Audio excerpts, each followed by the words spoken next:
തെളിവുകൾ ലഭിക്കാനാണല്ലോ അവിടെ ഈ ടെസ്റ്റ് നടത്തുന്നത്. കാരണം വെച്ചാൽ എത്ര സ്വർണം അവിടെ വിജയമല്യയുടെ കമ്പനി അവിടെ യൂട്ടിലൈസ് ചെയ്തിട്ടുണ്ട് എന്ന് തീർച്ചയായിട്ടും ഈ സയന്റിഫിക് ഇൻവെസ്റ്റിഗേഷനിൽ മനസ്സിലാവും.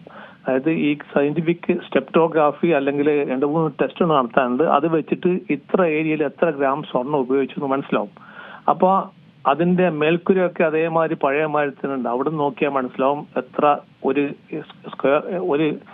ഇത്ര ഗ്രാമിന് എത്ര ഗ്രാം സ്വർണം ഉപയോഗിച്ചു ഇത്ര സ്ക്വയർ ഫീറ്റ് ഏരിയയിൽ നിന്ന് മനസ്സിലാവും.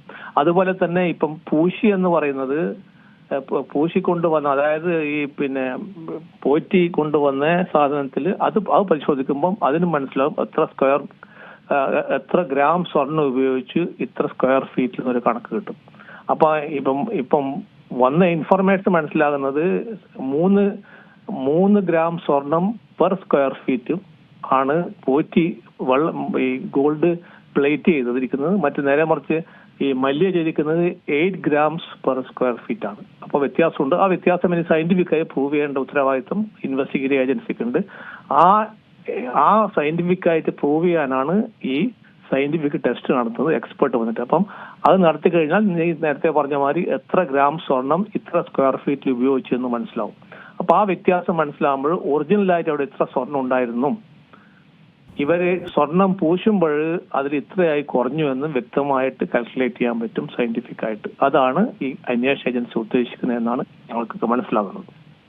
ഇതിപ്പോൾ എന്ത് തന്നെയായാലും ഇവിടുന്ന് ലഭിക്കുന്ന ആ ഒരു കാര്യങ്ങൾ അതൊക്കെ ഇനിയിപ്പോൾ ഈ കേസിനെ മുന്നോട്ട് കൊണ്ടുപോകാനുള്ള ഒരു ഫലമായി തന്നെ കാണാം അല്ലേ? തീർച്ചയായിട്ടും. കാരണം ഇതിനൊരു ഫയലുണ്ട്. ഈ ഫയലിൽ എല്ലാ ഡീറ്റെയിൽസും ഉണ്ട്. അപ്പൊ ഫയൽ ഡീറ്റെയിൽസ് പ്രകാരം ഇത്ര കിലോ സ്വർണം അവിടെ ഉപയോഗിച്ചു എന്നുണ്ട്. അത് 24 കാരറ്റ് ആണ്, ഇമ്പോർട്ടഡ് ആയ സ്വിസ് ഗോൾഡ് ആണ് ഉപയോഗിച്ചിരിക്കുന്നത്. There is A file. അപ്പൊ ഇനിയിപ്പോ സയന്റിഫിക് ആയിട്ട് അന്വേഷണം നടത്തി അതും കൂടി പ്രൂവ് ചെയ്ത് കഴിഞ്ഞാൽ എത്ര കിലോഗ്രാം സ്വർണം ഉപയോഗിച്ചെന്ന് ഏകദേശം സയന്റിഫിക് ആയിട്ട് പറയാൻ പറ്റും. അത് ഒരു നല്ല തെളിവാണ് കോടതിയുടെ ഈ കേസിന്റെ തെളിവിലേക്കായിട്ട് വരുമ്പോൾ. അതാണ് അന്വേഷണ ഏജൻസി ശ്രമിക്കുന്നത്. ഏറ്റവും പുതിയ വാർത്തകളും വിശേഷങ്ങളും വിരൽത്തുമ്പിലറിയാൻ സീ മലയാളം ന്യൂസ് എല്ലാ ഡിജിറ്റൽ പ്ലാറ്റ്ഫോമുകളിലും ലഭ്യം.